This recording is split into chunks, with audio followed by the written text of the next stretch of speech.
Hey guys, this is AsDijuki, and welcome back. Today we are going to be checking out exactly how this machine works. We're going to be going over a few different things to do with it, exactly how you can customize it for yourself, and make some really awesome looking terrain generation with this. I'm going to be giving you guys the download link, and go over exactly how you can utilize that for yourself, and a lot of other really cool stuff.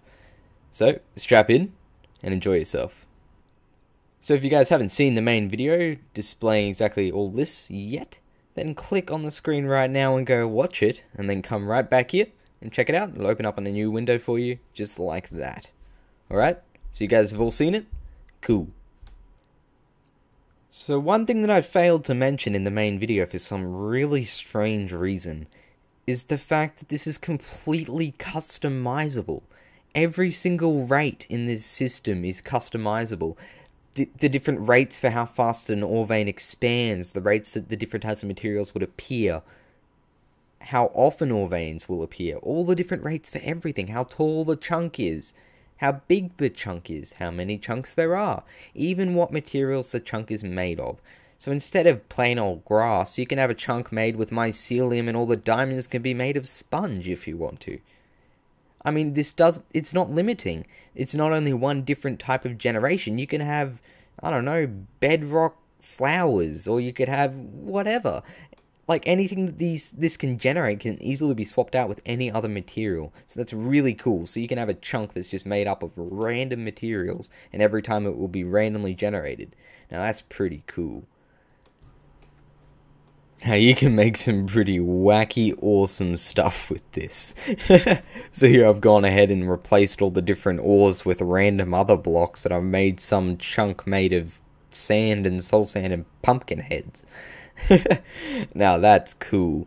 So it's just complete customization of everything, the rates and the materials. It's pretty cool. So first of all, I'm going to show you guys how the blocks were actually put into the world from the circuitry. So, this uses a filter by Traslander and Texel Elf.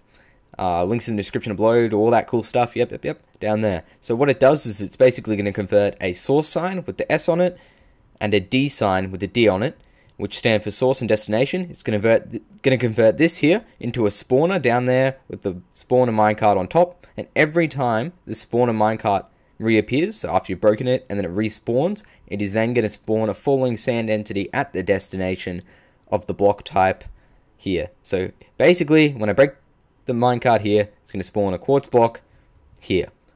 So I've just gone into MC Edit, selected this region from here to here, and run the filter. So here we go. Here's the minecart. Every time I break this, boom, there's a block right there. Break, block. Break, block. Now this is a falling sand entity. I'll show you that right now. If you guys don't know about these, you should probably research them. They're really cool. Check out Traz's videos. He's got some awesome stuff on it. So as we see here, every time I break this, it's going to spawn basically what looks like sand, but it doesn't look like sand. Think about that for a second. But yeah, that's what the filter was used for. And then what I've done with those spawners is put them directly in front of dispensers with lava buckets in them. And now this dispenser is going to fire, then 4 ticks later fire again. So it's going to dump lava on the minecart and then pick it up again. This is just triggered by a monostable here on 2 ticks. Simple design for that. And yeah, so that's basically what happens there, which means that I can then, with redstone activation, spawn a block into the world. And that's basically how I did that. So I had a lot of people being really confused about how this works. They thought that it would randomly place ore veins like this and be like, yeah, they're random. No, what it'll actually do is the way it spawns the different ores, it'll actually spawn them in veins. So let's say this would be one that it would spawn. All the physical faces of each block needs to be touching another one of that block type. It's really cool how it works. Alright, so let's say that's my beautiful ore vein or something. So you see, that's not very good, because I made it. Alright, there you go. Just say that's ore, not wool. That would be what it would generate. It wouldn't just randomly place the different block types. It would actually generate clumps like it would in the actual game. Then it's got all the different material types for that, and all the different probabilities for each one. And then each different type of the blocks, like coal would have a better chance of becoming a bigger ore vein than something like iron, or something like, I don't know, diamonds, that the chance of that ore vein expanding would be a lot lower. So there's a whole bunch of probability involved with this and randomization. It's pretty cool. Another thing some people didn't seem to get was the fact that this is completely stackable. So you wouldn't leave it at a single chunk. You'd then put another one next to it here, another one next to it there, and so on and so forth, and you'd end up with a decently sized map. It wouldn't just be this. I mean, you wouldn't go playing a PvP map on a 16 by 16 area. No. You'd make it a little bit bigger than that. So, there are going to be two different versions of this map to download. There's going to be this one here before the filters run. That way you can muck around and change around the materials and rates and things. And move around where this spawning platform is, where the chunk will actually appear. So you can do all of that, then run the filter. And there'll be one like this. Now, this world is going to be quite laggy due to all of the entities and spinning things inside of spawners. But that's alright, you know? What you get back is well worth it. So just make sure you're running some sort of a decent computer before you load this up, because it will lag your game considerably. The higher you get though, the further away you get. It's quite better. I do suggest turning particles off. That's a good idea. But yeah. So this version will have the filter already run. So all you got to do is try it out for yourself. Now to do that, what you're going to want to do is come over here and press this button here. Now, before you do that, I stress this. I do. Make sure you're running the right version first, okay? That'll be in the description what version this was made on. This was made on 1.5.2. Now, if you're running any higher than that, it may not work, but I really hope it will. So what you're going to need to do is come to around about here, press escape, and then wait a really long time, because what you need to do is make sure this red wall here is all in generation. Like, it all has to be generated. It all has to be rendered, okay? Everything in sight needs to be in render distance, otherwise this will not work, because redstone and unloaded chunks acts weirdly. So, I'm just going to stand here for a couple minutes, and I'll be back. So to help it generate a little bit quicker, what you can do is fly up nice and high when you're hitting escape, and just sit around about this altitude right here. What am I at? I don't know, Y200-ish. And then, yeah, as you can see right here, all of the red wall. You can see it all. This is good. It's all in render. Alright, so now what you want to do, you want to come down here. With all the lag and wonders that comes with that. You want to press this button and quickly get here. And then you want to sit right about here. And then, it's going to generate a chunk for you. How cool is that? And now, because it's extremely laggy right now, because it is doing so much to make this work, you can see, like, you can't see blocks there at the moment directly in front of me. That's a visual glitch. They're actually there. So look what happens when I fly a little bit closer. There they are. Yeah. So just wait for it to fully finish generating the chunk, and then blocks will actually appear where they should be. I probably shouldn't have moved there, because now it'll be all confused. But yeah, it is quite a laggy experience. It can sometimes take up to about half an hour to run. It's not quick by any means, but it's cool. So what you want to do is just sit here, press T for chat or E for inventory or whatever, and then just go do something else elsewhere while it runs. But yeah, that's how to operate it. Just make sure everything's in render. That's the biggest thing. And yeah. So, some of you may be wondering how in the video it was over the void and there was no redstone to be seen. Now, what I did is I have two accounts. So I had one account stand right about here, and then I did open to LAN, and then I just joined up on my other account. And then this section here, with the signs up there and this glass, I just moved over a long way away above the void and removed the floor in MC Edit. That way it's above the void. And then I had the account basically just sit here, just in its inventory, and then I went over to the other account and recorded the time lapse. So that means these chunks here were always in render distance. They were always loaded by this account. Then the other one was just actually watching it be created. So that's how that was done. Now, if you want to get all fancy-dancy with your chunk generator, what you want to do is on each of these sections here, what you can actually do is adjust every rate to do with it. So all the randomization done in this is using these hopper-dropper setups. So you got a dropper pointing into a hopper pointing into itself, and then you've got a comparator coming out of the hopper. and this is really common. And what you need is one stackable item and one non-stackable item in it, and then it'll basically, it's magical. It's really cool. So let me see. What it does is with the stackable item, ooh, looking in the wrong thing. Ugh. With the stackable item, it'll output a signal strength higher than without the stackable item. So this one here will output a signal strength of 1 if it is chosen. This one here will output a signal strength of something like 3 if it's chosen.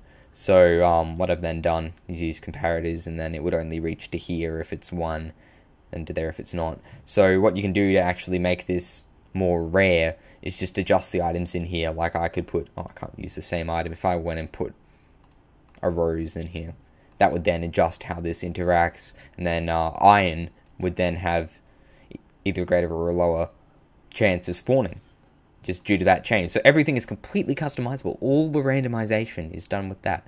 So down here, this is the massive randomizer that chooses where the ore veins will be, and that can be completely customized as well. Like, it's really cool. So if I put a piece of redstone in there, it's now way less likely that a chunk will be generated. Ore vein will be generated at this location. So yeah, that's pretty dang cool. Everything's customizable. If I run over to here as well, there's another setup of them. Oh, if I can ever get there, everything's so squished together. All right, these determine how big the different ore veins can be. So like how fast they expand. So this one here we can see is less likely to expand, whereas if I go all the way up the top, these will be more likely because they have less different types of different types of stackable items in them. So if I put a rose in here, this would then be less likely. So it's kind of confusing, but it's completely customizable, which is what makes it awesome. So you can change all of that. And then to change the different materials, what you could do is you just go into MC Edit and select the whole region. Then you just run find and replace. That way you don't have to go around replacing them all. So say if I wanted them all to be made of, I don't know, yellow wool, I would just go into MC Edit and put right here, instead of dirt, I would just put some yellow wool. And that means if I did that to all of them, instead of dirt, it would generate yellow wool there. It's that straightforward. So you can just do all of that and then go ahead and run the filter. And I'll show you how to do that now. So load up your world in MC Edit. Then head over to a corner and then make your selection. So we're going to grab this corner down here and fly over to the other side, and then we're going to grab that corner as well. And now what you're going to want to make sure happens is these signs up here need to be in the selection, so we'll just expand that upwards until that is in fact within it, just like that. Now let's say we wanted, so we click fill and replace, we wanted all dirt to be replaced with, yeah, yellow wool. Okay, so we do find dirt, replace with yellow wool, make sure we've got the selection, then we click replace. Now what this is going to do is replace all dirt generation with yellow wool. That's pretty cool. Just going to go ahead and do that right now. You can do these for all the different types of materials to do find and replace, and it's that easy. Now it's all red at the moment, so we're going to do Control S to save it. And it's going to go through and update everything. So now if we fly over to a chunk, not a chunk, what did I call it, a section? I don't know, cube. There it is, yellow wool instead of dirt. And now on top of the map, like on top of the generation, how it has grass and then the dirt layers, these are controlled by these separate little sections here.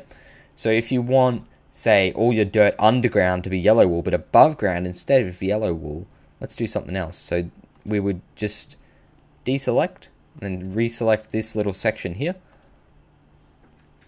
And instead of yellow wool, let's make something out of,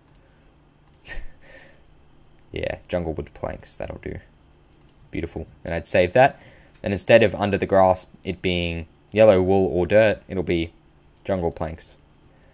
So once you've made whatever changes you want to the different types of materials, just come down to one corner and reselect your massive region that covers the whole thing. Just like this. Great. And we'll just expand that upwards by dragging it like this. We'll make sure that it goes up above those signs yet again.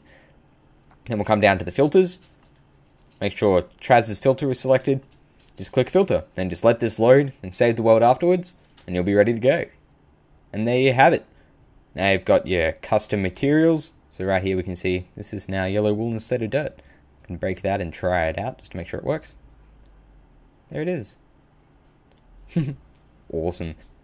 Now obviously you don't have to generate a chunk right in the middle of all this redstone. You can just move this glass area here and those signs up there, just select them and then move them wherever you want in MC Edit. Then make sure when you run the filter you have both these signs in this glass and all the redstone here inside the selection when you run the filter. Just make sure that's right.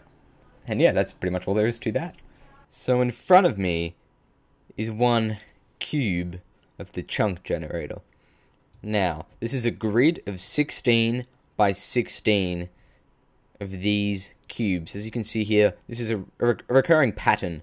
So it goes from that corner to that corner. That whole section in there has basically been duplicated all these times to make this circuit work. Now, each one is a little bit different, as these signs here have to point to different locations. So basically what's happening here is, let's say that far corner there, over here, is going to spawn a block in this corner right here. And then basically that one in that far corner is going to control everything in this column of spawning, all the way up to those signs up there. So it's going to do that whole column. So this slice of circuitry will do this whole area in the middle, all the way up. So that's pretty dang cool. Now if I go down here, we can see what I've set up with these dispensers. So I have a bunch of them. I've got one for each material in each... What did I call this? I didn't call it a chunk, because that would just confuse you all. Let's call it a cube. Chunks and cubes, that'll do. Alright, so I've got one for each material. So here's the one for dirt, gravel, coal. As you see, it just keeps alternating all the way down. Now there's quite a lot of stackable circuitry in here. So as we can see, if we look in, a lot of this has actually been stacked. So here, I'm going to fly around in here. Sorry, it's really laggy. Like, my computer is by no means bad, but I even lag in here. There's so much happening.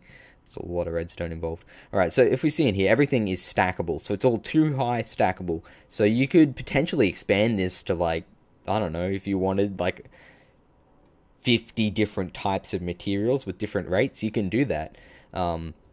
Yeah, so that's pretty cool. Everything's stackable in there. And then down the bottom is all the circuitry that then controls those different sections. So that down here, this will control things like how tall ore veins will be and things like that. Like that's this here.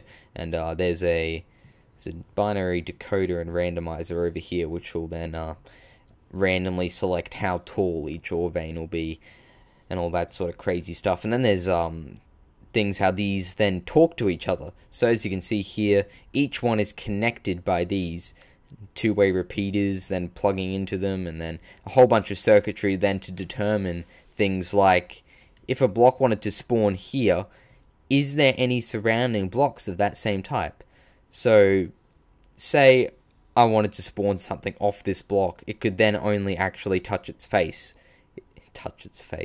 It wouldn't be able to spawn diagonally and things like that. So there's a whole bunch of circuitry to make sure that it actually creates veins that make sense to be ore veins. So it's really cool. There's a whole bunch to it. That's just scraping the surface, so let's go a little bit deeper. So here's a single section of the design. Now these were used and stacked together to form the main circuit. So this thing is pretty cool when you think about it, that you can just whack a whole bunch of these next to each other and it'll just work. So there's some pretty cool technologies in here and things I had to do to make this all tileable and things like that. So yeah, it's too high stackable. All these sections here, you can see they're very similar in the way they're constructed, and down here's all the main control unit and things like that. Yeah, you can just when you download it, fly around it and see what you can see. There's quite a lot to it, different things controlling stuff, and at one point I just had to basically write this out as code, just down in Notepad, trying to figure out exactly what I needed to happen, because there was so many different cases of things happening that I had to account for the fact that this is going to be the same everywhere. It's not just the one thing, it's going to be stacked. So I need to make sure that it works in all different cases and things like that. But yeah, it turned out pretty well, and it's pretty compact when you think about it. It's a little bit weird to say it like that, but the fact that it'll just fit into this 18 by 18 footprint, it's pretty cool when you think about it. So now comes the task of trying to explain this. Yeah. Well, I'm gonna try. Yeah. So let's start off with inputs. There's 3 different inputs into the system. There's this one here, which will trigger the stone layer spawning thingamadoodad. Basically what this does is, once the ores have been filled in for each layer, it'll then fill in all the blocks that are not ores, or dirt, or gravel with stone, which makes it flush every time. And then this one here is the main one. This here is basically triggered on a clock with this one, so this one here will trigger every, like, what is it? Every 5 seconds or something. Then this one here will trigger the next 5, and then these two will alternate. And then this one here is just the main good old reset that you run at the end of each one, and then it can be run again and generate a new chunk. So that's pretty cool. So they're the inputs that go into the system, and they control everything here. Everything's color coded to the best of my ability anyway. So like this is a different counter to keep track of how tall the different veins are. Up here we've got, I don't know, different stacks of pistons to control. Once a block has been spawned here, no more can. So this is like an ore from a bunch of different latches in here that store different bits of memory to determine if blocks are here or not. And I'm just going to fly around pointing things out. 2-way repeaters to extend the horizontals here. Horizontal runs. What these do, okay, let me explain this a little bit. So the way this system works is it's all based off probability, as you know. So let me grab some props here. Let's grab some iron ore. Alright. Oh no! Into my inventory, please. There we go. Now I've got 2. Great. So let's just say what this does is there's a 16 by 16 area. It'll go 1 block, next block, next block, next block, next block, next block, blah, blah, blah, blah, blah, blah, and so on and so forth on a little bit of a delay. And then each time it's going to run a random number generator, and it's a chance like 1 in 124 or something like that for an ore vein to be spawned. And then when that happens, this chunk here, this column will then be flagged, right? And then with that flag, it'll then trigger circuitry in there to then determine what block type to use. So then it'll run through all the different block types and their probabilities and how common they are and things like that. And then it'll determine what block type it'll be. Let's say iron ore. Then it'll be like, alright, now there is iron ore here. Then it'll go ahead and set to tell everyone next to it that it is in fact an iron ore block. So now this is what's really cool, is that all of these things actually talk to each other. So then this one here will be like, hey, guy next to me, I'm an iron ore block. So then this one next to it, what can we use? Give me a different color of wool. Lime wool. Beautiful. This one next to it will then be flagged with that, saying, hey, I'm touching an iron ore block. Which then means it'll go on to the next one. And this middle block here will then trigger out to each of these, and then each of these next to it will then run another random number generator to determine whether that ore vein is going to expand. Now that's customizable as well, how quickly the different veins expand. And then if this one here says, yes, I'm going to then expand that, boom, iron block there. Then that iron block's going to then tell all of its friends, hey, you can now spawn here. Then he's going to go there, then he's going to tell all his friends, and he's going to go there, then he's going to tell all his friends. And then once a whole layer's done, it's then going to go upwards, so it's going to go up a layer. And these ones here will tell the blocks above them, hey, I'm an iron block, I can expand to you. Then they can expand there, then he can tell his friends. And in the end, you have randomly generated ore veins. Without all this other wool crap. I mean, it's a little bit hard to see. I hope that demonstration makes some sort of sense in some way. And then there, boom, yes, magic. Randomly generated ore veins. And then obviously that happens hundreds of times every time this thing is running. Ridiculous. But yeah, in a nutshell, that's kind of how that works. I hope you understand some of it. So now this presented a pretty big problem on how exactly are these going to communicate to the ones next to them saying, hey, I'm iron ore, I can expand. That is difficult, because you can't just send a pulse out to here saying, okay, I'm iron ore, go to the next one, because then he would send it out to his friends automatically. You have to have some sort of a way that it can only go to the ones directly touching it, not on the diagonals or anything like that. So this presented a pretty big problem, and I ended up using signal strengths to determine exactly how to do all of that. So that's what these two-way repeaters are for. They're all positioned in a certain way, and these inputs and outputs and things are all certain lengths. That way only in specific cases can things reach different things, which will basically determine if it's touching or not. So things like, if this over here gets powered, it would then power over on this side out of this comparator here, which would then, because there'd be another one here, another one of these fluidic things. I don't know where I was going with that, but there'd be another one there that would then attach to, and then that would send a fairly low signal strength, you see. So this here is a comparator on subtract mode, subtracting from this signal right here. So this signal on the other side would in fact only reach to here, which would mean that it wouldn't then go over to the block next to it. It would only go to the ones directly touching it. And that is the basis of how all of these can communicate to each other. Then there's one of those rows for each different type of material. And then these rows have logic in them. That way, if on this side it's powered, there's an AND gate to check the signal strength to see if it's long enough. And then if it is, it'll go on this side. And then the same for the other direction with these here. ANDing with the other ones over there, making sure that it's the same signal strength and things like that. And then basically that side will switch with that side and the other way around, and then these here will do this axis, so on the X and Y axes, so this way and that way, so like along these different axes, if that makes any sense. It'll then be able to determine exactly what it's touching and what material it is. Then based on that, it can then create these different ore veins. So yeah, very basically, that is kind of how it works. Obviously, there's a lot of circuitry in here determining what block type it is and whether it can become a different one, and a whole bunch of resets and memory and random number generators and just a lot of things running everywhere. But yeah, in a nutshell, that's kind of how it works. I hope you understand some of it. Yes?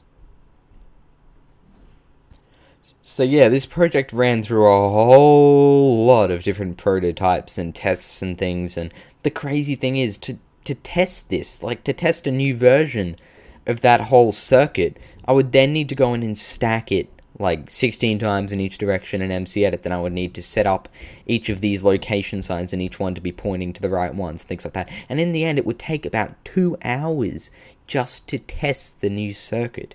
And I had hundreds of these different tests that I had to run. Or maybe not all 2 hours. Some of them would be quicker because some of them I could tweak what was already here and go into MCEdit and do different tricks and things to make it a little bit quicker. But it took a really long time just to test every single one. So I'm really glad this part of the project's done, and I hope you guys enjoyed it. Yeah, I want to thank you guys for watching. I really appreciate it, and please stay tuned, because I've got some pretty cool projects lined up to do with this. I wonder if you guys can guess what it is, but I'm working on it at the moment and it's coming along pretty well. So thanks guys for watching, stay tuned for that, and I'll see you guys next time.